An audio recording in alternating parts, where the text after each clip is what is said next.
በወር እስከ 150 ሺህ ብር ድረስ ሊያከራዩት የሚችሉት የንግድ ሱቃችን በመሃል ፒያሳ ከአድዋ 00 ሙዚየም ፊት ለፊት ለጥቂት ባለድለኞች ብቻ ቀርበዋል። ለኢንቨስትመንት እንዲሁም ደግሞ ለማከራየት ምቹ በሆነው የንግድ ሱቃችን ላይ በ2 ሚሊዮን 800 ሺህ ብር ቅድመ ክፍያ ብቻ የግሉ ያደርጉ። በተጨማሪም በመሃል ፒያሳ ሊሴ ትምህርት ቤት አጠገብ ከባለ 1 መኝታ እስከ ባለ 3 መኝታ ከ30% ዲስካውንት ጋር ለሽያጭ ማቅረባችንን ስንገልጽ በደስታ ነው። ለበለጠ መረጃ እንዲሁም ቀጠሮ ለማስያዝ በ0955 74 6774 ላይ ይደውሉ። ማሳሰቢያ ያሉን ስቶክ ጥቂት ስለሆነ ፈጥነው የድሉ ተጠቃሚ ሆኑ። ቴምር ሪል ስቴት።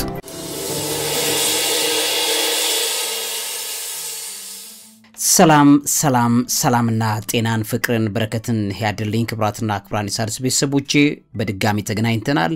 እንደምናላችሁልኝ። እንግዲህ የትላንት በላይቭ ስርጭት ላይ አንድ በጣም አስደናቂ የሆነ ትምህርት ጀምሬላችሁ ነበር። ይሄንን ትምህርት ጀምሬላችሁ ነበር። እንግዲህ DNA of the Spirit በሚል ማለት ከበሽታ ለመፈወስ የመጽሐፍ ቅዱስ 7 ምስጢራት በሚል በደንብ አድርገን ከትክተን፣ ምክንያቱም በሽታ የሚባለው ነገር በደንብ እንዲገባችሁ ማለት ነው። ከተረዳችሁት እኔ በተረዳውበት መልኩ ህይወትን የገባኝና ዛሬ በጣም የጸና ነገር እንዲኖረኝ ከረዱኝ ነገሮች መካከል አንዱ ነው። እንደነገርኳችሁ በጣም በከፍባድ በተባለ ኦልሞስት የመጀመሪያው ደረጃ ካንሰር በነበረ ደረጃ ላይ የደረሰ በሽታ ሲሰቃይ የነበረ ነው። ከዛ በኋላ ግን ዛሬ ጠንካራ ሆኜ ህይወቴን አቁሜ ብዙ ሰው እየታደኩ ያሉት ሞተ ተብሎ ሲለቀስ ህይወት ኖሮኝ የቀጠልኩ ሰው ነኝ። በዛ ህይወቴ ላይ የገባኝ በጣም ትልቅ ነገር አለ። ስለዚህ ይሄ ምስጢር የመጽሐፍ ቅዱሳዊው ሲክሬት ከገባኝ በኋላ ግን በጣም የሚገርም ነገር ነው በህይወቴ ላይ ሆነው። ስለዚህ አሁንም ይሄንን ምስጢር ለበጣም ብዙ ሰዎች ላካፍላችሁ ስለምወድ በትላንትናው ፕሮግራም ላይ ይሄንን ብዬ ጀምሬ እንዳጋጣሚ ላይቭ ነበር የጀመርኩት። ነገር ግን የዚህን ክፍል አንድ ማለት ነው። ነገር ግን የሆነው ነገር በቃ በቆራረጥ ምክንያት አልቻልኩም። ከአንዴም ሁለቴ ሞከርኩት። ከዛ በኋላ በትክክል ሰው ጥርት ያለውን ትምህርት መስማት ስላለበት በሚል እንደዚህ ሪከርድ አድርጌ አሁን ፕሮግራሙን ለቅቄላችኋለሁ ክፍል 2ን። ይሄን ፕሮግራም በትክክለኛ የሰማ ያስተዋለ ያወቀ ሰው በህይወቱ ላይ እንኳን አይደለም እሱ ጋር ማንም ዘር ማንዘሩ ላይ መጥቶ ምንም አይነት ነገር እንዲጣበቅ አይፈቅድም። በትላንትናው ፕሮግራሜ ላይ በደንብ ያሳየዋችሁ አንዱ ነገር ቢኖር ምንድነው መንፈሳዊው ሰውና ፍጥረታዊው ሰው በሚል የተቀመጠውን ነገር መሰረት አድርጌ እነገርኳችሁ። ስለዚህ የሰውነታችን ውቅር ማለትም የሰውነታችን DNA ያው DNA የሚባለው ኮድ ነው እንደምታውቁት ማለት ነው። የኛን ሙሉ ዶክመንት የያዘው ነገራችን የሚቀመጠው በሴላችን ውስጥ ነው። እንደሚታወቀው በዋነኝነት በኒውክለስ ውስጥ የሚቀመጥ እንደ ፍላሽ ዲስክ አይነት ነገር አለች። ያቺ ፍላሽ ዲስክ የኛን አጠቃላይ ያፍንጫችንን ያይናችንን ቅርጽ የግራችንን የእጃችን የድምጻችን የምን አባታችን ነው እናታችን ነው ወይ የሚመስለው ቅድማያታችንን ነው ወይ የሚመስለው እንደገናም ደግሞ እዛ ውስጥ ያለው ነገር የሚታዩት ነገሮች ከማይታዩት ነገሮች ጋር ያለው ባህሪ ምንድነው? እነዚህን ሁሉ ነገሮች ይሄ DNA የሚባለው ውቅር ይሄን ኮድ ይዞታል። እንግዲህ DNA እንደምታውቁት ሄሪዲተሪ ማቴሪያል ነው። በሰዎችም አብዛኛው ኦርጋኒዝም ውስጥ ያለ ነው እንደምታውቁት። እያንዳንዱ ሰው DNA ኮድ በሰውነት ውስጥ አለው። ስለዚህ በቅድማያቶቻችን ላይ የነበረ በሽታ ወደኛ እንዲተላለፍ የሚያደርገውም ኮድ በዛ ውስጥ ነው የሚቀመጠው። እንደገናም ደግሞ ከኛም ወደ ልጆቻችን እንዳይተላለፍ የሚደረገውም ኮድ እዛ ውስጥ ነው የሚቀመጠው። አንድ ሰው በጣም ሲጸልይ በዘሬ ከዘር ወደ ማንዘሬ ሲተላለፍ የነበረ በሽታ ከኔ ወደ ልጄ እንዳይተላለፍ ብሎ መቁረጥ ይችላል። ያስ በሚቆርጥበት በጸሎት በጣም በሚተጋበስ ሰዓት በDNAው ላይ እንደገና የነበረው በሽታ ተቀይሮ ወደ ልጆቻችን ደግሞ ጤና እንዲቀየር ዘራችንን በክርስቶስ ዘር እንቀይረዋለን። ስለዚህ የDNAችን ተፈጥሮ ይሄ የፍጥረታዊው ዓለም ሰው DNA እና የመንፈሳዊው ዓለም ሰው DNA አለ። ነገር ግን ሳይንስ የሚያጠናው እንደምታውቁት ያው ሳይንስ ከመንፈሳዊው አካል አያውቀውም። መንፈሳዊው አካል ቢጠና ማርለም ለሳይንስ እንደምታውቁት ሳይንስ የሚያጠናው ፊዚካሉን አካል ነው። በመንፈሳዊ አካል መጽሐፍ ቅዱስ ላይ ያለው ደግሞ ዘራችንን እኛ እንደቀየርን ያዘር ከክርስቶስ ዳግም ስንወለድና ዘራችንን ከሰማይ ዘር ስናረገው ክርስቶስ እንደምታውቁት መጽሐፍ ቅዱስ እንደሚለው ከዘር ከነገር ከቋንቋ ከብሔር ነው የሚዋጀን። ክርስቶስ የሰጠን ስጋውና ደሙ አለ እንደምታውቁት። ይሄ ስጋዬ ነው ብሉት አለ፣ ይሄ ደሜ ነው ጠጡት አለ። የዛን ጊዜ ስጋው ደሙን ሰው ሲወስድ በሰውነቱ ላይ ያለው የDNA ሜካፕ ይሄ እዚህ ላይ ያለው DNAችን አለ። ለምሳሌ ግልጽ የሆኑ 4 AGCT የሚባሉ የመሰላል መገጣጠሚያዎች አሉ። እዚህ ስክሪን ላይ ማየት ይችላልላችሁ እንደምታዩት።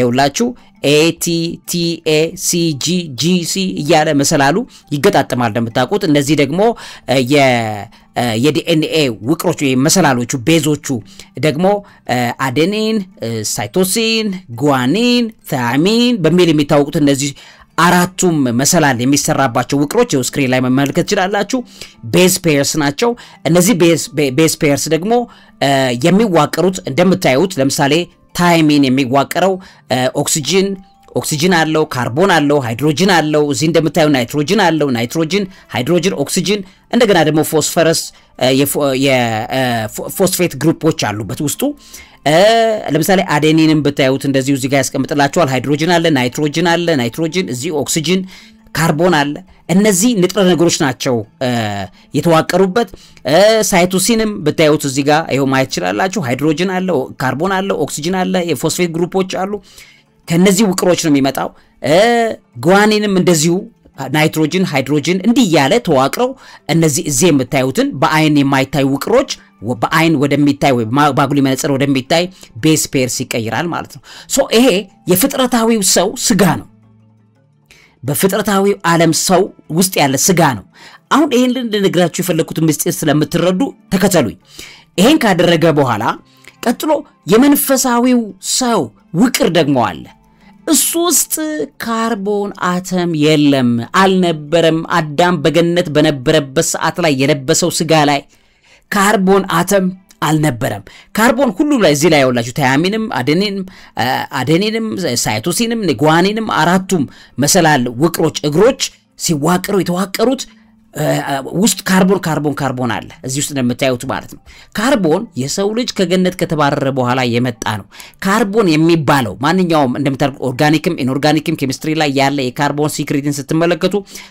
ካርቦን ዳይኦክሳይድን ጨምሮ መርዛማነትም ጭምር እንዳለው ይታወቃል በስኳር ውስጥ የምታዩት በአብዛኞቹ ቶክሲክ የሚባሉ ነገሮች ውስጥ በተቀላላ ካርቦን አተም አለ መርዛማ የሆኑ ካንሰር አምጪ የሚባሉ ነገሮች አብዛኛዎቹ ካርቦን አተም ውቅር በውስጣቸው ፕላስቲክ ለምሳሌ የፕላስቲክ ጭስ በጣም ሰዎች ሊወስዱ ይችላሉ የፕላስቲክ ጭስ ውስጥ ደግሞ በጣም ከባዱ ነገር ካርቦን እንደሆነ ታውቃላችሁ ካርቦን ሞኖክሳይድ የሚባለው እንዴት ሆኖ ሰውን እንደሚገድል ታውቃላችሁ ካርቦን የሚባለው ነገር በጣም አደገኛ ከካንሰር ጋር በከፍተኛ ደረጃ የተገናኘ ንጥረ ነገር እንደሆነ ታያላችሁ ከበሽታ ጋር ይገናኛል ካርቦን የሚባለው ነገር በገነት ውስጥ በአዳም ፍጥረታዊው አይደለም በመንፈሳዊ አካል ውስጥ አልነበረም ይሄንን የካርቦን አተም ውቅር ወደ ሰውነታችን ከገባ በኋላ ይሄ አሁን መታዩት የስጋዊ ውቅራችን ይጨበጣል ይዳሰሳል ምክንያቱም የካርቦን አተም በተፈጥሮ እስከ አልማዝነት ድረስ ሊቀየር የሚችል ነገር እንዳለው ታውቃላችሁ በጣም ጠንካራ ተፈጥሮ እንዳለው ታውቃላችሁ ካርቦን አተም ማለት ነው ከዚህ አንፃር እንግዲህ የሰው ልጅ ይሄ ፍጥረታዊ አካል ስጋችን ዲኤንኤ ውቅራችን ውስጥ ካርቦን አተም ከገባበት ጊዜ ጀምሮ የሰው ልጅ ስጋ በግራቪቲ ስበትክ እንዲተዳደር እንዳደረገ እንመለከታለን በገነት ውስጥ የነበረው የአዳም ስጋ ላይ ግን የካርቦን አተም ውቅር ስላልነበረው ምክንያቱም የካርቦን አብዛኛው the most abundant የሚባለው የካርቦን አተም የሚወጣው ከፀሐይ ነው ሶ የፀሐይ ግብአት ነው ፀሐይ ደግሞ በገነት ውስጥ የለም ፀሐይ አልነበረም ለአዳም የሚያበራው የክርስቶስ ብርሃን ነው ሶ የክርስቶስ ብርሃን ከአዳም ህይወት ከተገነጠለ በኋላ የአዳም ጭቃማ አለው የሚጨበጠውን ዓለም ብርሃን የምትሰጠው ፀሐይ ናት ሶ ያ ከሆነ ካርቦን አተም ከሰው ልጅ ጋር ኢንተራክሽን ከጀመረበት ጊዜ ጀምሮ የሰው ልጅ የዲኤንኤ ውቅር ወይም የስጋዊ ፍጥረታዊ ስጋ የሚባለው ዲኤንኤ ውቅሩ ላይ ካርቦን አተም ገብቶበታል ከዛ ቀድሞ እንግዲህ በገነት የነበረው አዳምን እናስበው ከበሽታ ነፃ የነበረ የአዳም ዲኤንኤ ውቅር መንፈሳዊ ስጋ ይባላል ይሄን በተመለከተ ለምሳሌ ልንገራችሁና በአንደኛ ቆሮንቶስ ምዕራፍ 2 ከቁጥር 13 ጀምሮ እንዲህ ይላል መንፈሳዊው ነገር ከመንፈሳዊ ነገር ጋር አስተያይተን መንፈስ በሚያስተምረን ቃል ይህንን ደግሞ እንናገራለን እንጂ የሰው ጥበብ በሚያስተምረን ቃል አይደለም ይልና ቁጥር 14 ላይ ለፍጥረታዊው ሰው አለ የእግዚአብሔርን መንፈስ ነገር ሞኝነት ነውና አይቀበለውም ሳይንቲስቶቹ አሁን የእግዚአብሔር መንፈስ ነገር ለነሱ ሞኝነት ነው አይቀበሉትም ለኛ ግን እንቀበለዋለን በመንፈስ በሚመረመር ስለሆነ ሊያውቀው አይችልምና አለ ስለዚህ መንፈሳዊ አእምሮ ይፈልጋል ማለት ነው ቁጥር 15 ላይ መንፈሳዊ ሰው ግን ይለዋል እዚህ ጋር ፍጥረታዊው ሰው የሚለው ምን ማለት ነው መንፈሳዊ ሰው ማን ነው ስለዚህ ለፍጥረታዊው ሰው አሁን በዚህ በስጋ ለሚያስበው ሰው የእግዚአብሔር መንፈስ ነገር ሞኝነት ነው። መንፈሳዊው ሰው ደግሞ ማለትም በገነት ይኖር የነበረው የአዳም አይነት ህይወት በምድር ላይ እንዲኖር የሚፈልገው መንፈሳዊ አእምሮ መንፈሳዊ ስጋው መንፈሳዊ አካሉ የበላይነት የሆነለት ሰው ግን ሁሉን ይመረምራል ራሱ ግን በማንም አይመረመርም ይላል ማለት። ስለዚህ ፍጥረታዊ ሰውና መንፈሳዊ ሰው ብሎ ይከፍለዋል። the spiritual body and the physical body, the physical man and the spiritual man.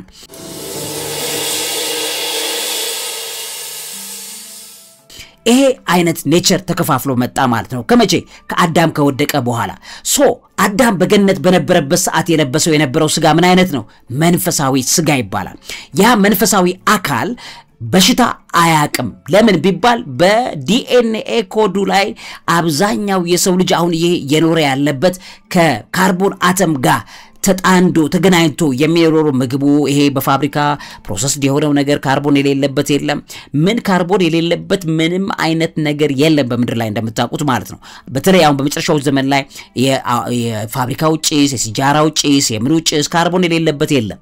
የሰው ልጅ ከዚሁ ነገር ጋር ከመገናኘቱ አስቀድሞ በነበረው ዘመን ላይ የካርቦን የበላይነት ህይወቱን ኮንትሮል ስላላረገበት ካርቦን ዳይኦክሳይድን ጨምሮ ስላላደረገበት የመኪና ጭስ ካንሰር አምጪ ነው እንደምታውቁት። ስለዚህ የመኪና ጭስ ባልነበረበት ዘመን በሌሎችም ማለትም የሰው ልጅ በጫካ በደን በሚኖርበት ሰዓት ላይ የሰው ልጅ ይተዳደር የነበረው ወይም በበላይነት ከበሽታ ውጪ በጣም ብዙ ነገሩ ከበሽታ ፕሮቴክትድ ሆኖ ነበር የሚኖረው። ለምን? የገነት አይነት ባህሪ ስለነበረው። አሁንስ በፍጥረታዊው ሰው ዲዛይን የተደረጉ የፋብሪካ ውጤቶች ጭሳጭሱ የፋብሪካው ጭስ እንደገናም የመኪናው ጭስ ምኑ በተቀላላ የካንሰር የበሽታ ማምጣት ላይ ከፍተኛ አስተዋጽኦ እንዳደረገ ይታወቃል ማለት ነው። ስለዚህ ይሄንን የሚታየው ስጋችንን ከማይታየው መንፈሳዊ አካላችን ጋር በማታየት በሽታን ምናቀው ማለት ነው።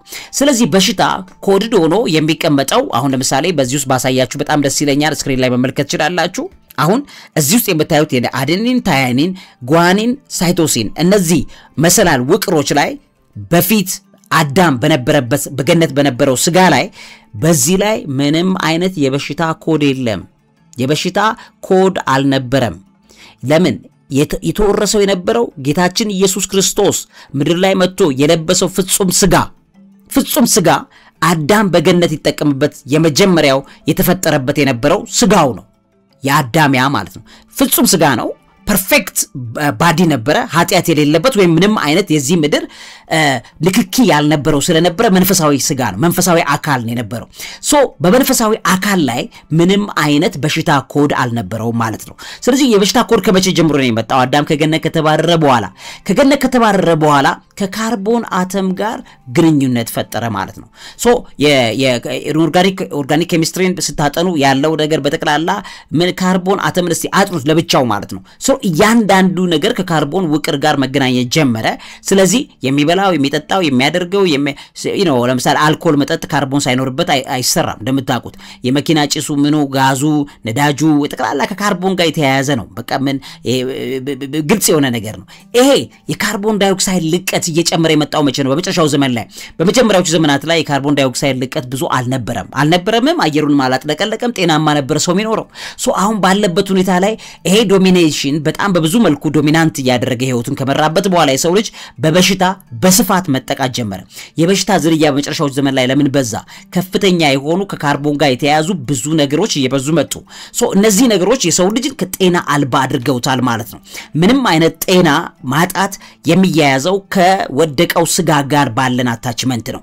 ስለዚህ አንድ ሰው አሁን በሽታን ሲያስበው በአጠቃላይ የሆነ የስም ሰጥቶታል። ሳይንስ እንደሚታወቀው የጉበት፣ የኩላሊት፣ የስኳር፣ የጨጓራ የምን ያለ በሽታን ስያሜ ሰጥቷል።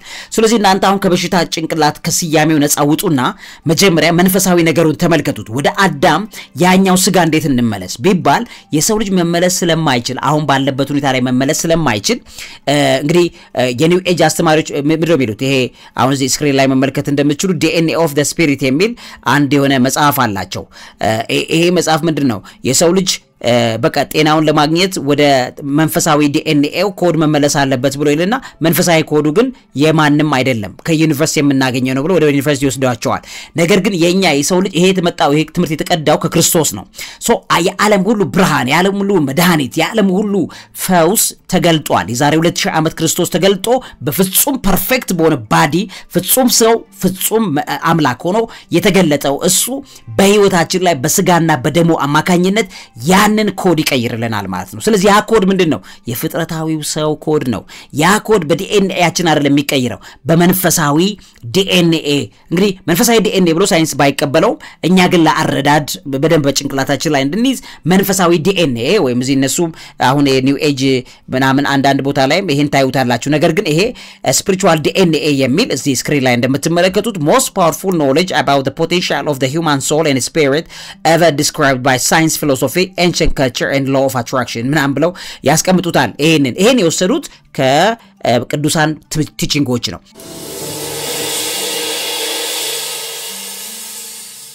መንፈሳዊ ዲኤንኤ የሰው ልጅ ከክርስቶስ የሚወስደው መንፈሳዊ ዲኤንኤ ነው። ከዩኒቨርስ ሊወስድ አይችልም። ዩኒቨርስ የተፈጠረችው በእግዚአብሔር ነው።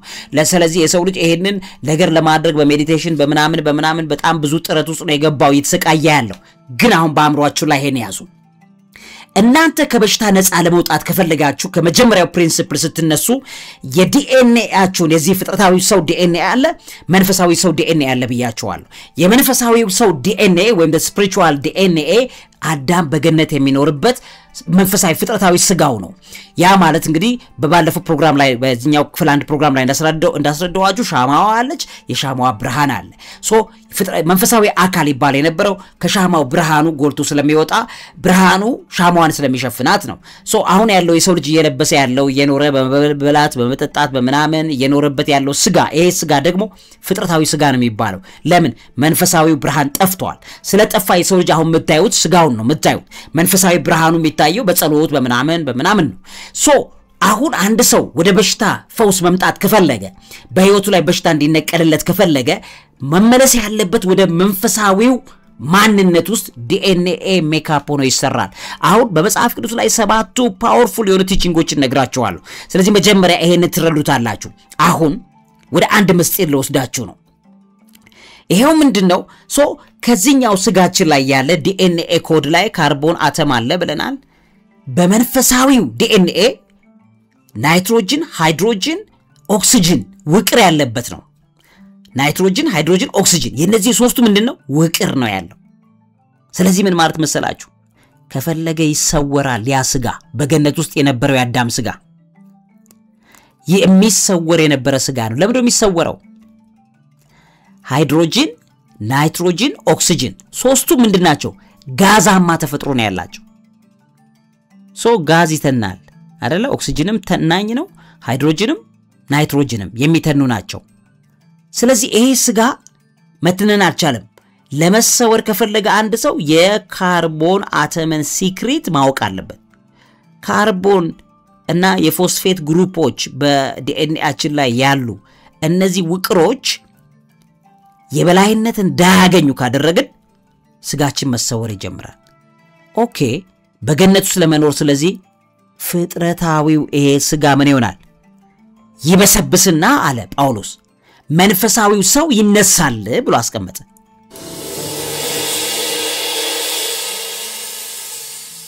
ስለዚህ አሁን ቤተሰቦቼ ወደ ዋነኛው ሲክሬት ይያችሁ እየገባው ነው። አሁን በደንብ ተከተሉኝ።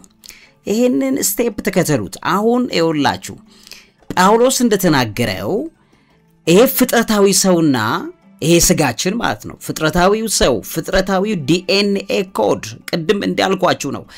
ይሄ ፍጥረታዊ ዲኤንኤ ኮድ የተረገመ ነው እንደምታውቁት ማለት ነው። ምክንያቱም በአዳም ምክንያት የተረገመ እንደሆነ ታውቃላችሁ ማለት ነው። ሶ አዳምን እንዳለው ምድሪቱ በአንተ የተነሳ ምን ትሆናለች አለ? የተረገመች ትሆናለች አለ። ስለዚህ ማንኛው የሚበላው የሚጠጣው ነገር ሁሉ ወደ በሽታ ሊቀየር ወደ ኮዱ በሽታ በማንኛውም ሰዓት ላይ ሰው ልጅን አታክ ማድረግ እንዲችል የሚያስችል ስርዓት ተዘረጋ ማለት ነው። ያንን ስርዓት አሁን በሆነ ስርዓት መቀየር አለበት። ያ ካልተቀየረ ስቲል የሰው ልጅ በበሽታ እየተሰቃየ ይኖራል። ለምን? ያ ኮድ በጣም መሰረታዊ ነው። ስለዚህ እዚህ ጋር ምናየው ኮድ the DNA of spirit ወይም the spiritual body's DNA የሚለው ነው። አሁን እሱ ጋር መጣላችሁ ነው ምን ማለት ነው የመንፈሳዊ አካል ዲኤንኤ እነሱ እንግዲህ ያ የዲኤንኤ ውቅር በዚህ በዓለም ላይ እንዳልኳችሁ ቅድም ያልኳችሁ ስሌት እዛ ጋር በደንብ አይታችሁታል ሶሱን አልደግሞ ግን ለማስታወስ ያክል ነው ስለዚህ መንፈሳዊ ዲኤንኤ ያስፈልገናል ማለት ነው በመንፈሳዊ ዲኤንኤ ውስጥ ማለትም አዳም በገነት ይኖር በነበረበት ስጋ በሽታ የለም ጭንቀት የለም ፍርሃት የለም ምንም ነገር የለም ለምን የነበረው የእግዚአብሔር ሕይወት በውስጡ ስለነበረ ነው ያ የእግዚአብሔር ሕይወት የኛን ስጋ ሲለብስ የዘላለም ሕይወት ክርስቶስ ሆኖ ተገልጧል ሰው ስለዚህ ሰው የክርስቶስን ስጋና ደም ከወሰደ ያ የዘላለም ሕይወት በሕይወታችን ውስጥ ይገባል ምን ማለት ነው በደምና በስጋችን ውስጥ ሕይወቱን ይጨምረዋል ሕይወቱ ሲጨመር ሞት ይቀራል ማለት ነው ሞት ምንድነው በሽታ ካንሰር ሴል መግደል በሽታ ኩላሊት መግደል እቃን ይሄ ሰውነታችን ክፍሎችን ባደንዛዥ ሳምባን መግደል ሞት ነው ያ የሞት ነገር ከውስጡ ይወጣና የዘላለም ሕይወት በደምና በስጋችን ይገባል ያ ስርዓት በምንድነው የሚዘረጋው በስጋ ወደሙ ስርዓት ነው ለሱም የሚሆነው መንፈሳዊው ዲኤንኤ አለ ስጋዊ ዲኤንኤ አለ ስለዚህ በሽታ ያለው በስጋዊ ዲኤንኤያችን ውቅር ውስጥ ነው ያለው ሰው መንፈሳዊ ዲኤንኤን ምን ማለት ነው ተመልከቱት ይሄንን አሁን በአንደኛ ቆሮንቶስ ስክሪን ላይ ማየት ይችላልላችሁ በአንደኛ ቆሮንቶስ ምዕራፍ 15 ላይ ለዚህ በጣም ግልጽ የሆነው ነገር ነግሮናል ቁጥር 36 ጀምሮ ያለው ነገር ከቁጥር 35 ጀምሮ ላሳያችሁ ነገር ግን ሰው ሙታን እንዴት ይነሳሉ ለምንስ አይነት አካል ይመጣሉ የሚል ይኖር ይሆናል በምን አካል ነው ሙታን የሚመጡት ቅድም ያልኳችሁ ነው የሚበሰብሰው የማይበሰብሰውን የሚሞተው ይሄ ስጋ የማይሞተውን ለብሶ ይነሳል በትንሳኤ ጊዜ ማለት ነው ያ ማይሞተው በውስጡ የካርቦን አክተም ውቅር የሌለበት ሃይድሮጅን ናይትሮጅን ኦክሲጅን ብቻ ከፈለገ የሚሰወር ይሆናል የሚሰወር ጌታችን ኢየሱስ ክርስቶስ በለበሰው ስጋ በተዘጋ ቤቱ ሲገባና ያሳየን ነበር ይሄ ነበር የናንተ የመጀመሪያው የአዳም ስጋ ባትወድቁ ኖሮ በዚህ ምድር ስርዓት ውስጥ በግራቪቲ ባትተዳደሩ ኖሮ በተዘጋ ቤት ውስጥ ገቡ ነበር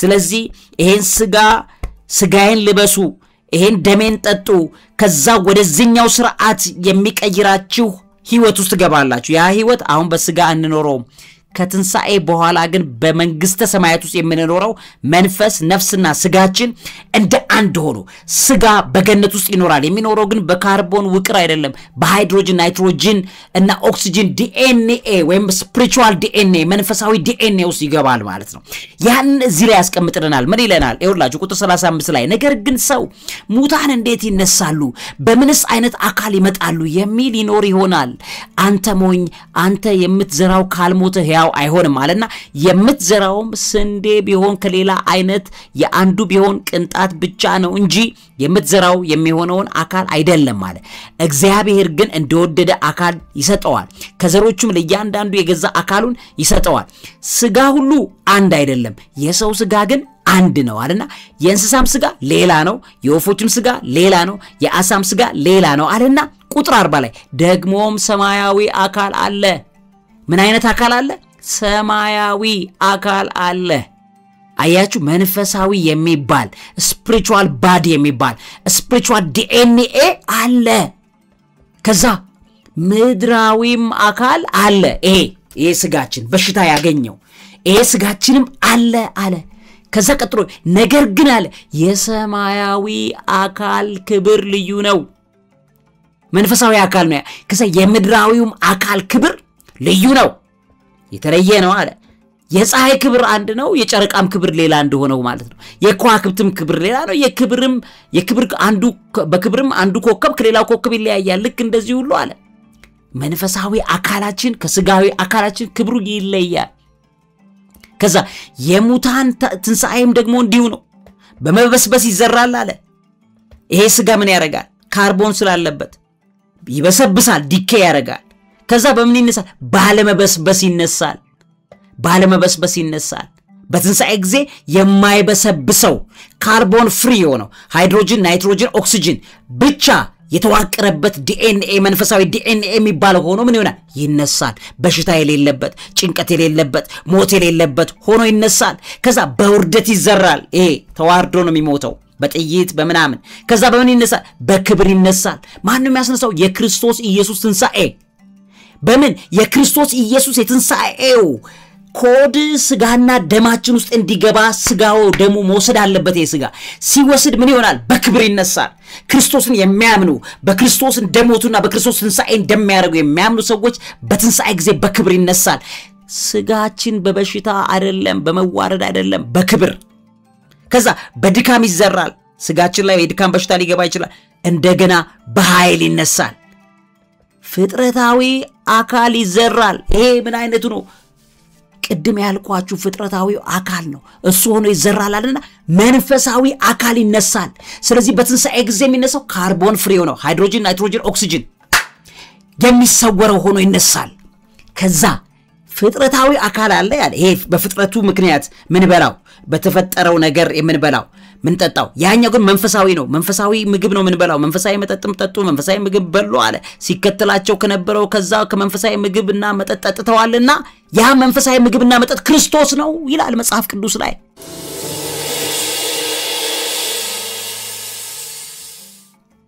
ክርስቶስ ነው ስጋውን ደሙ አድርገን የምንወስደው። ክርስቶስ በህይወታችን ላይ ሲገባ ዲኤንኤያችንን ይቀይረዋል። የበሽታ ዲኤንኤ አይደለማውን በመገረፉ ቁስል የተፈወስንበት በመስቀል ላይ የጨረሰው ያንን ይዞ ይነሳል። ከዛ ምን አለ? ፍጥረታዊው አካል ካለ አለ መንፈሳዊው አካል ደግሞ አለ። ይኸውላችሁ ምስጢሩን። ከዛ እንዲህም ደግሞ ፊተኛው ሰው አዳም ሕያው ነፍስ ሆነ ተብሎ ተጽፏል። ኋለኛው አዳም ክርስቶስ ማለት ነው ህይወትን የሚሰጥ መንፈስ ነው። ስለዚህ በህይወታችን ላይ ምን ይሰጠዋል? ህይወትን ይሰጠዋል። ለሞተው አካላችን፣ ለጨጓራ ለተበላሸ ጉበት፣ ለተበላሸ ኩላሊት፣ ለተበላሸ ምን ይሰጠዋል? ህይወትን ይሰጠዋል። እንዲሁም ደግሞ አለ ቁጥር 45 ላይ ፊተኛው ሰው አዳም ሕያው ነፍስ ተብሎ ተጽፏል። ኋለኛው አዳም ህይወትን የሚሰጥ መንፈስ ሆነ። ከዛ ነገር ግን አለ አስቀድሞ ፍጥረታዊው ይሄኛው ስጋ ቀጥሎ መንፈሳዊው ነው እንጂ መንፈሳዊ መጀመሪያ አይደለም። አሁን ያለነው በስጋዊ ነው አይደለ? ስለዚህ መጀመሪያ ይሄ ስጋ በምድር ላይ መመላለስ አለበት ክርስቶስ ትንሣኤው ከማድረጉ በፊት። ስለዚህ የፊተኛው ሰው ከመሬት መሬታዊው ነው አይደል? ሁለተኛው ሰው ከሰማይ ነው። ክርስቶስ ከሰማይ ነው። መሬታዊውም እንደሆነ መሬታውያን የሆኑ ደግሞ እንዲህ ናቸው። ሰማያዊ አሁን ከአዳም ወገን ስንወለድ ነገራችን ማለት አሁን ከወደቀው አዳም ስለሆነን በሚበላው በሚጠጣው በተረገመው መሬትም ካንተ የተነሳ የተረገመች ነው ባለው ሕግ ውስጥ ገባን ማለት ነው። ከዛ ሰማያዊው እንደሆነው ከክርስቶስ ስንወለድ ደግሞ ዳግም በክርስቶስ ስጋና ደም ስንወለድ ደግሞ ሰማያዊ እንደሆነ ሰማያውያን የሆኑ ደግሞ እንዲሁ ናቸው። በክርስቶስ የሆነው እንዲሁ ናቸው አለና የዚያንም የመሬታዊውን መልክ የአዳምን ማለት ነው እንደለበስን ደግሞ ማን እንለብሳለን? የሰማያዊውን መልክ ደግሞ እንለብሳለን። የክርስቶስ ማለት ክርስቶስ ፍጹም ሰው ነው፣ ፍጹም አምላክ ነው። በአምላክነቱ እግዚአብሔር ወልድ ነው። የሱን መልክ አስለብሶ ያስነሳናል። የሚያብረቀርቅ የሚያምር ያቺ ሻማ እንዳያችኋት በጨለማ በተቀመጠች ጊዜ ብርሃኗ ሳይለኮስ በነበረበት ሰዓት ላይ የደበዘዘች ነበረች። ብርሃኗ ከተበራ በኋላ ግን ጨለማውን እንደምታወግገው የክርስቶስ ብርሃን በህይወታችን ላይ ሲገባ እንኳን አይደለም በሽታ በዲኤንኤያችን ውስጥ ሊገባ እንኳን አይደለም በሽታ በሰውነታችን ውስጥ ሊቀመጥ ያው የሆነ የክርስቶስ ህይወት በህይወታችን ሲመላለስ ለሌሎች ሰዎች ብርሃን እንደሆናለን። በጨለማ ላይ ብርሃን ይሁናል። ያም ብርሃን ሆነ። ያ ብርሃን ክርስቶስ ነው። ለአዳምና ለሔዋን በገነት ያበራላቸው የነበረ ጨለማ ህይወት እንዳይኖራቸው፣ እንዳይጨነቁ፣ እንዳይፈሩ፣ በበሽታ እንዳይያዙ ዲኤንኤ ኮዳቸውን በዚህ ፍጥረታዊው እንዳይሆን በመንፈሳዊ እንዲሆን ያደረገላቸው የነበረው የክርስቶስ ያ የመሬታዊ መልክ አይደለም። የሰማያዊው መልክ ደግሞ እንለብሳለን፣ እናበራለን። ነገር ግን ወንድሞች ወይ ይሄን እላለሁ ስጋ እና ደም የእግዚአብሔር መንግስት ሊወርሱ አይችሉም። አከተመ። ይሄ ስጋና ደም የእግዚአብሔር መንግስት አይወርስም። ስለዚህ የካርቦን ስርዓት አይወርስም። ከሞትን በኋላ በትንሣኤ ጊዜ የማይበሰብሰውን ሃይድሮጅን፣ ናይትሮጅን፣ ኦክሲጅን ያለበትን መንፈሳዊ ውቅር ይዘን ነው የምንነሳው። ያንን በምንነሳበት ሰዓት መንፈሳዊ ዲኤንኤ ይባላል። ስለዚህ ምን አለው እዚህ ጋር ሲናገሩ የሚበሰብሰውም የማይበሰብሰውን አይወርስም አለ። የማይበሰብሰው የክርስቶስ ነው። አሁን በክርስቶስ ትንሣኤ በኋላ ያለው ስጋው እሱ እኮ ስጋ ለኛ እኮ እየነገረን እኮ ነው። ወደዛ ነው የምትለወጡት፣ ወደዚህ አመጣቸዋለሁ። በገነት ምን ኖሮ በዛ ኳሊቲ እንዲሆንልን እኮ ነው እንደ ክርስቶስ በገነት ውስጥ በዛ ስጋ በዛ አይነት ነገር እንድንኖርለት ማለትም በዛ ፍጽምና ማለት አይደለም እሱ አምላክ ስለሆነ ነገር ግን የሰው ስጋውን የለበሰውን ስጋ ደግሞ እንደዚህ ተመሳሳይ እንዲሆንልን እንደሆነ ማወቅ አለብን ለምን የሚበሰብሰው ይሄ የማይበሰብሰውን አይወርስም ይዚ ስለዚህ በገነት ውስጥ ያለው የማይበሰብ ዲኬ አያደርግም ለዘለዓለም የሚኖር መንፈሳዊ አካል አለን በመንፈሳዊ አካል ውስጥ ምን የለም ሞት የለም በሽታ የለም ጭንቀት የለም ፍርሃት የለም ስለዚህ በሽታ የሚባለው የመጣው ከወደቅንና በእርግማን ውስጥ ባንተም የተነሳ ምድር የተረገመች ትሆናለች አለ ምን በላው ነገር ሁሉ የተረገመውን ስለበላን በሽታ መጥቶ ነው አሁን ከበሽታ ነፃ ለመውጣት ስለዚህ አንድ ሰው ምንድነው ማድረግ ያለበት አሁን ባለበት ሁኔታ ላይ በዚህ ምድር ላይ ያለን ምንድነው ማድረግ ያለበት this is the secret አሁን መነግራችሁ ታላቁን ሲክሬት ነው በትንቢተ ኢሳይያስ ምዕራፍ 53 ላይ እንሄዳለን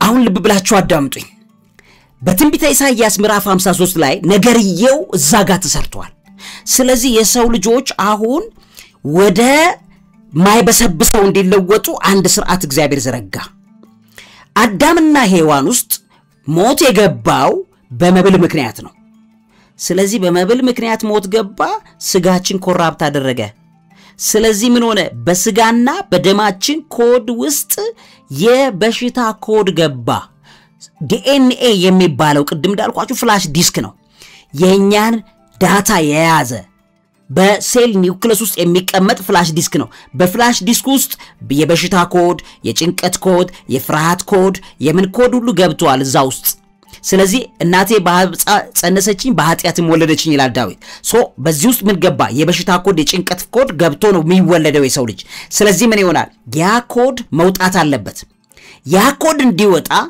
በደምና በስጋችን ውስጥ ነው በሽታ የሚባል ሁሉ የሚቀመጠው ስለዚህ በበሽታ ራስ ምታት ራሱ ያመን ራሳችን ደማችን ይፈላል ይንተከተካል ምን ያን ነገር ሁሉ የሚሆነው በደም ስርዓት ውስጥ ነው ስለዚህ ምን አለ ይሄንን የደም ስርዓት መቀየር አለብኝ አለ ወደማይበሰብሰው የሚሞተው የማይሞተውን የሚበሰብሰው የማይበሰብሰውን እንዲለብስ የትንሣኤ ጊዜ ያ እንዲሆን ዛሬ ላይ ይሄን ሰርቼ ነፃ ማውጣት ፈልጋለሁ ብሎ ሲል እግዚአብሔር ወልድ እርኩሳኑ መንፈስ የሰው ልጅን በግዞት የያዘው ደግሞ ምን አለ ሰው የዘራውን ነው የሚያጭደው ስለዚህ በስጋና በደም ላይ ነው ኃጢያቱ የተዘራው ስለዚህ የስጋና የደም ዋጋ ክርስቶስ ካልከፈለ ስጋና ደማችን ነፃ አይወጣም ስጋና ደማችን ነፃ ከወጣ ከበሽታ ነፃ እንወጣለን ስለዚህ ስጋና ደማችንን ነፃ ለማውጣት ክርስቶስ በመስቀል ላይ ቸነከሩት ራሱን ለሞት አሳልፎ ሰጠ ራሱን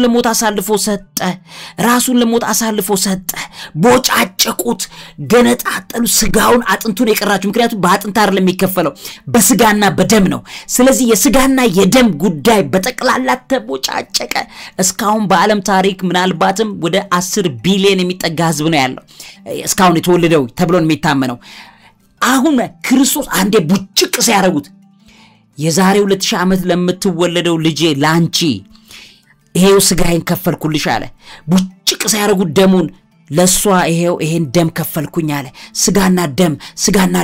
ስጋና ደም ደሙ ተረጨ ስጋው ተቦጫጨቀ ለያንዳንዱ 10 ቢሊዮን ለሚጠጉ ሰዎች ከፈለ ቡጭቅጭቅጭቅ ነው ያረጉት ቡጭቅጭቅጭቅ ያለው ስጋና ደሙ ለያንዳንዱ ሰው ተከፈለ ያንን ስጋና ደም ለሚያምኑት ከበሽታ ነፃ እንዲወጡ ከጭንቀት ነፃ እንዲወጡ ከፍርሃት ነፃ እንዲወጡ ክርስቶስ ሞትና ትንሣኤን አደረገ የዛን ጊዜ በስጋው ያ ከተከፈለ በኋላ ይሄ ሆነ መጽሐፈ ትንቢተ ኢሳይያስ ምዕራፍ 53 ላይ ግቡ እንዲህ ያለ ቁጥር 3 እንዲህ ያለ የተናቀ ከሰውም የተጠላ የሕማም ሰው ደዌን የሚያውቅ ሰውም ፊቱን እንደሚያስወርበት የተናቀ ነው እኛም አላከበርነውም በእውነት ደዌያችንን ተቀበለ ሕማማችንን ተሸክሟል እኛ ግን እንደተመታ በእግዚአብሔርም እንደተቀሰፈ እንደተቸገረም ቆጠርነው እርሱ ግን ስለመተላለፋችን ቆሰለ ስለበደላችንም ደቀቀ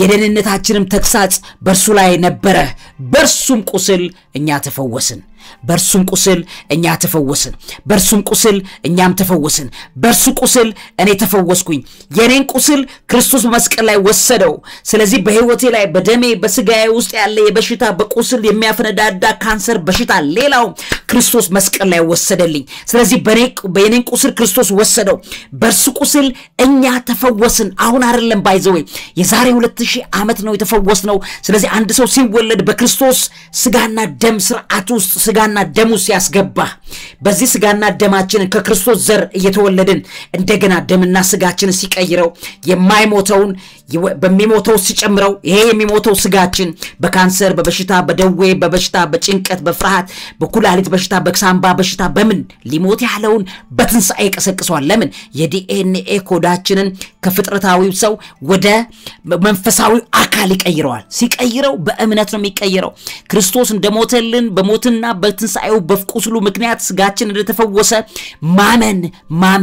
ማመን ይጠይቃል ስለዚህ ነገርየውን ሰውየው ከደዌው ከስጋችንና ከደማችን ላይ ደዌ ተነቅሎ እንዲወጣ ከፈለግን የምንለው ይሄንን ነው ይሄንን እንደጋግማለን የተናቀ አንቺ ደግሜው በሽታ ያለው ጭንቀት ያለበት ሰው ይሄን ይድገመው ምክንያቱም ስጋና ደም ይቀየራል ያ በስጋው ደሙ ስርዓት ነው ቤተክርስቲያን የቅዳሴ ስርዓት ሲጀምር አሐዱ አብ ቅዱስ ተብሎ እቱ በሰላም የሚባለው ይሄ መጨረሻው ስርዓት የሚፈጸመው በክርስቶስ ስጋና ደም ስርዓት ነው ለምን ይሄን ስጋዬን ብሉ ይሄንም ደሜን ጠጡ አለ ከዛ በኋላ አማናዊ ስጋ ነው አማናዊ ደም ነው ይሄ ደማችን ውስጥ የተቀመጠው ስርዓት ይቀያይረዋል በውስጡ ያለውን የካርቦን ተጽዕኖ ዳይኖሮ አርጎ በሽታ የሚባለው ነገር በህይወታችን ላይ ተጽዕኖ ዳይኖሮ አርጎ ያስቀምጠዋል ካንሰር ቢሆን በሽታ ቢሆን ጭንቀት ቢሆን ጉበት ቢሆን ሳምባ ቢሆን የደም ካንሰር የምናምን ቢሆን ኤችአይቪ ቢሆን ምንም ቢሆን የክርስቶስ ስጋና ደም በውስጡ ኮዱ ይቀየርና ያ የተቀየረው በሰው ልጅ በደም ስርዓት በክርስቶስ ውስጥ የበሽታ ስርዓት ስለሌለ ማለት ነው የኛን ህመምና የኛን በሽታ ነው የተቀበለው እንጂ ክርስቶስ የበሽታ ኮድ የለበትም ስለዚህ ያንን በስጋና በደሙ በእምነት ይቀይረዋል የዛን ጊዜ ግን ለመፈወስ የፈለገ ሰው ግን እንዲህ ይላል ከኤችአይቪ ነፃ መውጣት የፈለገ ከካንሰር ነፃ መውጣት የፈለገ ከጉበት ነፃ መውጣት የፈለገ ከስኳር ነፃ መውጣት የፈለገ እንዲህ ይላል ቁጥር ኢሳይያስ ምዕራፍ 53 ቁጥር 3 ላይ ይሄንን ድገሙት ይሄን ደጋግሙት አሁን እኛ የሚለውን እኔ ያራቹ ቀይሩት እንዲህ ይላል የተናቀ ከሰውም የተጠላ የህማም ሰው ደዌን የሚያውቅ ነው ሰውም ፊቱን እስከሚሰውርበት የተናቀ ነው እኛም አላከበር ነው የሚለው እኔም አላከበርኩትም በእውነት ደዌን ተቀበለ ህመሜን ተሸክሟል ይታመምሽው እህቴ ይሄን በይ ህመሜን ተሸክሟል እኔ ግን እንደተመታ በእግዚአብሔርም እንደተቀሰፈ እንደተቸገረም ቆጠርኩት እርሱ ግን ስለመተላለፌ ቆሰለ ኃጢአቴ መጣው በሽታዬ መጣው በሆነ መተላለፌ ምክንያት ነው ስለኔ መተላለፍ ክርስቶስ ቆሰለ ስለበደሌም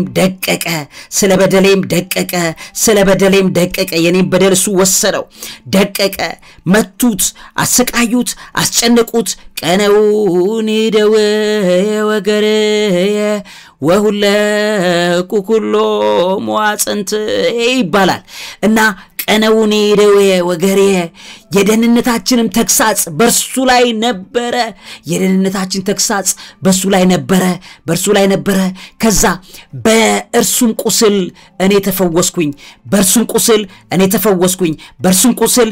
ተፈወስኩኝ በርሱ ቁስል ጨጓራ የተፈወሰ በርሱ ቁስል ጉበት የተፈወሰ በርሱ ቁስል ስኳር የተፈወሰ በርሱ ቁስል ኤችአይቪ ተፈወሰ በርሱ ቁስል በሽታ የተፈወሰ በርሱ ቁስል እኔ ተፈወስኩኝ በርሱ ቁስል እኔ ተፈወስኩኝ በየቀኑ በየሰዓቱ ህመምሽን ያስታወሽ የክርስቶስን ህመም ያስታወስክ ይሄን ድገመው በሽታ ለአንዴና ለመጨረሻ ጊዜ ይነቀላል ለምን የበሽታውን ኮድ ክርስቶስ ይቀይረዋል የዛን ጊዜ ለሞተው አካላችን ትንሳኤ ይሆንልናል ይሄ ግን የሚሆነው በምንድነው? በእምነት ብቻ። ክርስቶስ በሞትና በትንሳኤው ሞት የሞተውን አካሌን አስነስቶልኛል። የሞተው ካንሰሬን ቀስቅሶልኛል። የሞተው የጡት ካንሰሬን እንደገና ሕይወት ሰጥቶታል። ለምን? የሚሞተው የማይሞተውን የሚበሰብሰው የማይበሰብሰውን የክርስቶስን ስጋና ደም ይለብስ ዘንድ ይገባዋል ይላል መጽሐፍ ቅዱስ። ያ የሚሆነው በእምነት ነው።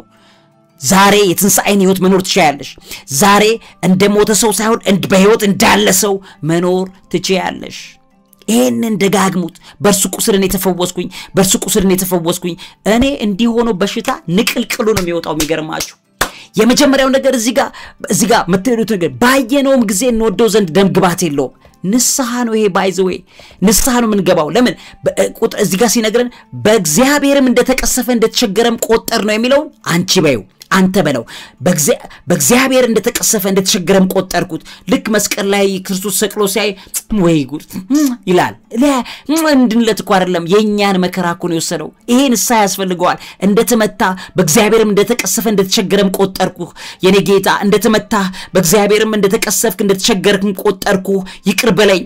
በኔ አንተ ያወንከው ምንድነው? በአንተ ቁስል እኔ ተፈውሻለሁ። የደህንነትም ተግሳጽ በአንተ ላይ ነበረ። የደህንነቴ ተግሳጽ በአንተ ላይ ነው የነበረው። ደህንነቴን ለማምጣት የሚመጣው ተግሳጽ በጠቅላላ በአንተ ላይ ነበረ። በአንተም ቁስል እኔ ተፈወስኩኝ። በአንተም ቁስል እኔ ተፈወስኩኝ። አመሰግናለሁ። ዛሬ ተፈውሻለሁ። ዛሬ ነፃ አውጥቻለሁ። ይሄው ስጋዬ ደግሞ እንኳን ህመም ሊሰማሽ ይችላል። ዶንት ወሪ ኔቨር ወሪስ። ደጋግሚው እንዳትሰለች። አለቀ አንድ ቀን። እኔ እንደዛ ሆኜ ይኸውልህ እንትን ነው ተብዬ ይሄ የሳይኒታይተስ ነበረብኝ። ከዛ ወረደ የአስም በሽታ ነው ብሎ ሐኪሙ ሲነግረኝ ይቅርታ ሐኪምዬ ያልኩት ዶክተርዬ ከሆነ 15 ቀን በኋላ ጾም ጸሎት ጨርሼ እመጣልሃለሁ አልኩት። ጾም ጸሎቱን ጨርሼ ከሄድኩኝ በኋላ በሚገርማችሁ ይሄን እየደጋገምኩ 15 ቀን ጸለይኩኝ። በመገረፉ ቁስል ተፈውሻለሁ ሲቀል መጨረሻ ላይ ሄጄ ስመረመር የለም። በጣም ይደንቀኛል። ዛሬም ትፈወሳላችሁ፣ ዛሬም ኃይልን ታገኛላችሁ። ስለዚህ 7 ምስጢሮችን ልንገራችሁ። እነዚህ 7 ምስጢሮች ስለዚህ ይሄንን የምታጸኑበት ሲክሬት ነው። 7ቱ ደረጃዎች ምንድናቸው? ይሄንን የምታጸኑበት 7ቱን ነገሮች ከነገርኳችሁ ታጸኑታላችሁ። በሽታ ለአንዴና ለመጨረሻ ጊዜ ተነቃበት። ዲያብሎስ ተመታ፣ ለዘላለም ነፃ ወጣችሁ ማለት ነው። ጌታችን ኢየሱስ ክርስቶስ ደግሞ ይሄን የትንሣኤ ኃይሉን በደማችሁ ሲጨምረዋል።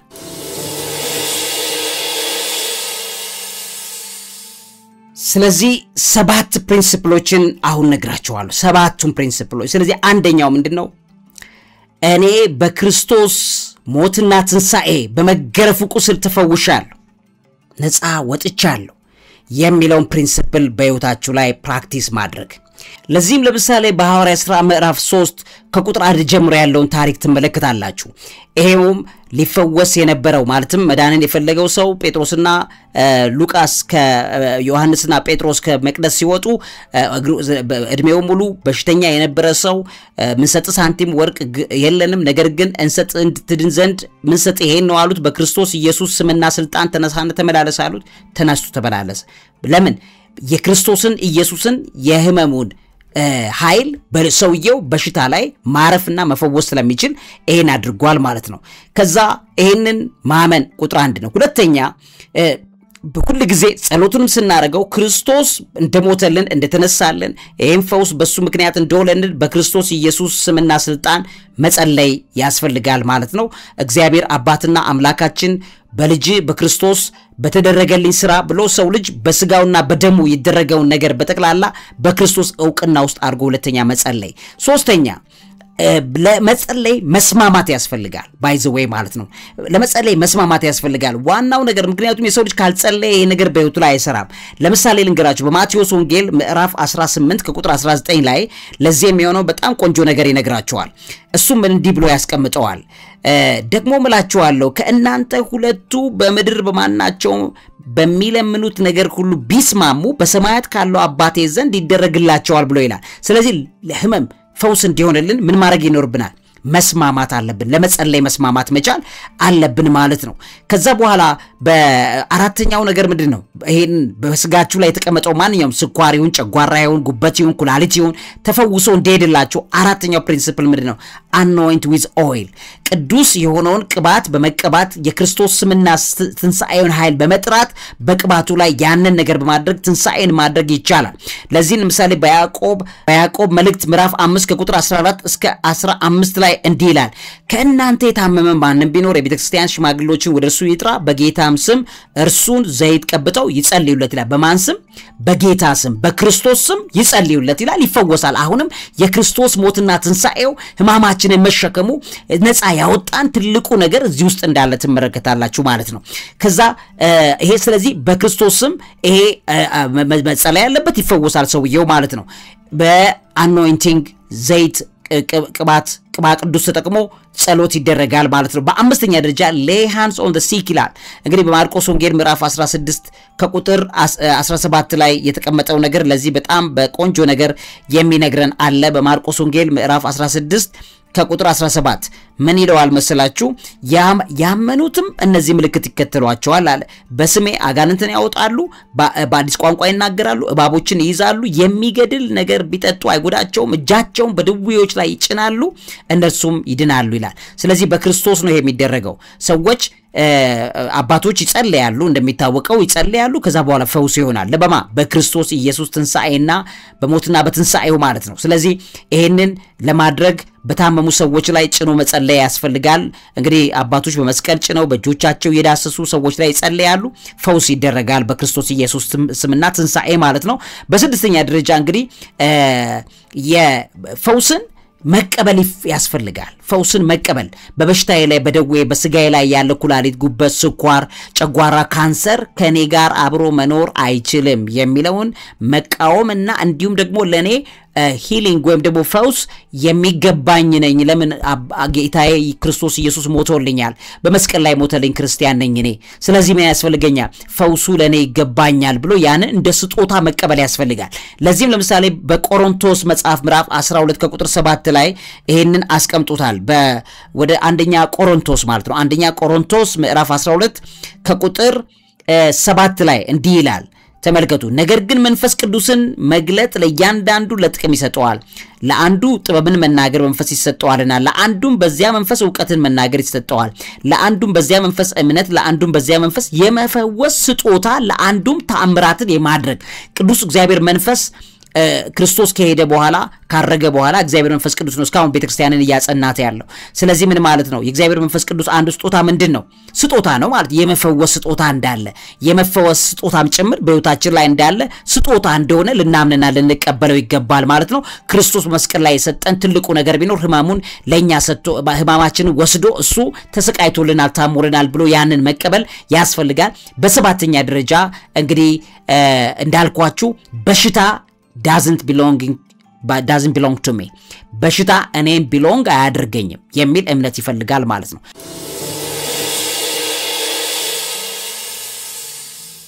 በሽታ ከኔ ጋር አብሮ ህብረት የለውም ከኔ ጋር ያለው ማለት የክርስቶስ ፈውስና የክርስቶስ ምን ድህነት ነው ከኔ ጋር ያለው በሚለው በትክክል ማሳየት ያስፈልጋል ስለዚህ በትንቢተ ኢሳይያስ ምዕራፍ 53 ላይ የተቀመጠውን እንደግመዋለን ማለት ነው እሱ ምን ይላል ከቁጥር 3 ጀምሮ አንድ ሰው መፈወስ ከፈለገ መዳን ከፈለገ ይሄን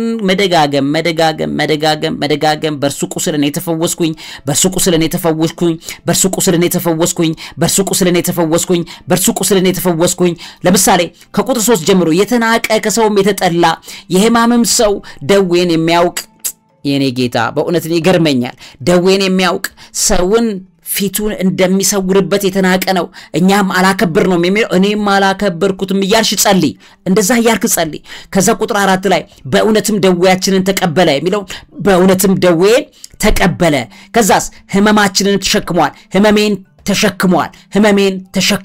ህመሜን ተሸክሞልኛል ህመሜን ይዛን ጊዜ በመስቀል ላይ ክርስቶስ ተሸክሞልኛል ይሄ የምታመምበትን ጨጓራ ይሄ የምታመምበትን ስቃይ ይሄ የምታመምበትን በሽታ ክርስቶስ በመስቀል ላይ ለኔ ተሸክሞታል እኔ ጋር አይቀመጥም ወስዶልኛል እሱ የሰራው ስራ በቃ ተፈጸመ እኔ ጋር የምጀምረው ስራ የለኝም ህመሜን ተሸክሟል ከዛ እኛ ግን እንደተመታ በእግዚአብሔርም እንደተቀሰፈ እንደተቸገረም ቆጠርነው። ንስሐ መግባት ያስፈልጋል። ምክንያቱም በጣም ብዙ ሰው ክርስቶስ የተሰቃየውን ነገር እንደሆነ ነገር ነው የሚቆጥረው።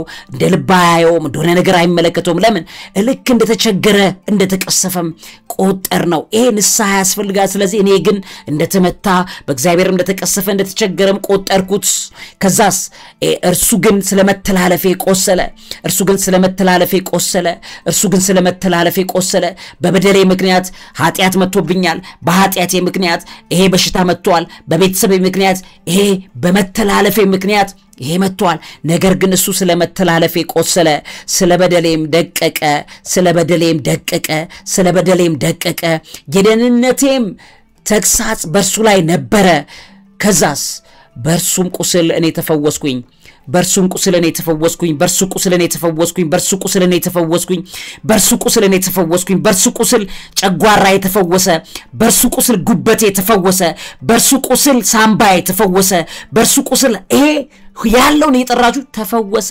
በየቀኑ በየቀኑ በየቀኑ በየቀኑ በየቀኑ ድገሙት፣ በየሰዓቱ ድገሙት። በሽታ ለአንዴና ለመጨረሻ ጊዜ ተነድሎ ሄዷል። እግዚአብሔር ምስክሬን ይሄ እውነት ሆኖ ታዩታላችሁ። ስለዚህ ለእናንተ በሽታ አይገባም፣ የክርስቶስ ፈውስ ይገባችኋል። የክርስቶስ የሞተላችሁ የአምላካችሁ ደህንነት ያስፈልጋችኋል። የታመመ ሰው ቢኖር ይሄንን ይደጋግም። ለአንዴና ለመጨረሻ ጊዜ በሽታ ይነደላል። ይሄን በደንብ ደጋግማችሁ ስሙት። ለታመመ ሰው ስጡ፣ ይፈወሳል፣ ይፈወሳል። እኔ በዛ ነው የምፈወሰው። ሁሉ ጊዜ ህመም ከመጣብኝ በመገረፉ ቁስል ነው የተፈወስኩ። ያንን ደጋግመዋለሁ፣ ደጋግመዋለሁ፣ ደጋግመዋለሁ፣ ደጋግመዋለሁ። በሽታው የት እንደገባ አላውቅም። እግዚአብሔር ምስክሬን ህይወቴ ይሄ ነው። ይሄን ነው እውነታውን መነግራችሁ። በቃ በሽታ እኔ ጋር መሰልጠን አይችልም። ከኔ ጋር አልተሰራም። እኔ ከተቀበልኩት የክርስቶስ ሥጋና ደም ጋር አብሮ አይሄድም። የለም እኔ ጋር መስራት አይችልም። በእርሱ ቁስል እኔ ተፈወስኩኝ፣ በእርሱ ቁስል እኔ ተፈወስኩኝ፣ በእርሱ ቁስል እኔ ተፈወስኩኝ፣ በእርሱ ቁስል እኔ ተፈወስኩኝ፣ በእርሱ ቁስል እኔ ተፈወስኩኝ። በክርስቶስ ኢየሱስ ስሙና ስልጣን፣ በክርስቶስ ኢየሱስ የትንሣኤው ኃይሉ፣ የሞቱ የትንሣኤው ኃይል ለዘላለም በሽታ ከልብሽ ተነቀለ። ይሄንን ደጋግሙት፣ ፈውስ ይሆናል። ክርስቶስ እሱ የሞትና የትንሣኤውን ኃይል ባንቺ ውስጥ ያስገባል። በሽታቻው ግን እስኪነቀል ይሄንን አታቆሙት። ደጋግሙት፣ ደጋግሙት፣ ደጋግሙት፣ ይሰራል። ይሄን ላካፍላችሁ ወደድሁ። ለዚህ አእምሮ ምግብ አዘጋጅና አቅራቢ መምህርና ጋዜጠኛ አብይ ይልማ።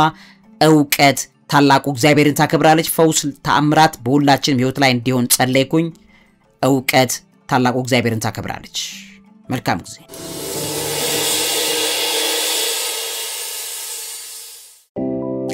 በወር እስከ 150 ሺህ ብር ድረስ ሊያከራዩት የሚችሉት የንግድ ሱቃችን በመሃል ፒያሳ ከአድዋ 00 ሙዚየም ፊት ለፊት ለጥቂት ባለድለኞች ብቻ ቀርበዋል። ለኢንቨስትመንት እንዲሁም ደግሞ ለማከራየት ምቹ በሆነው የንግድ ሱቃችን ላይ በ2 ሚሊዮን 800 ሺህ ብር ቅድመ ክፍያ ብቻ የግሉ ያድርጉ። በተጨማሪም በመሃል ፒያሳ ሊሴ ትምህርት ቤት አጠገብ ከባለ 1 መኝታ እስከ ባለ 3 መኝታ ከ30% ዲስካውንት ጋር ለሽያጭ ማቅረባችን ስንገልጽ በደስታ ነው። ለበለጠ መረጃ እንዲሁም ቀጠሮ ለማስያዝ በ0955 74 6774 ላይ ይደውሉ። ማሳሰቢያ፣ ያሉን ስቶክ ጥቂት ስለሆነ ፈጥነው የድሉ ተጠቃሚ ሆኑ። ቴምር ሪል ስቴት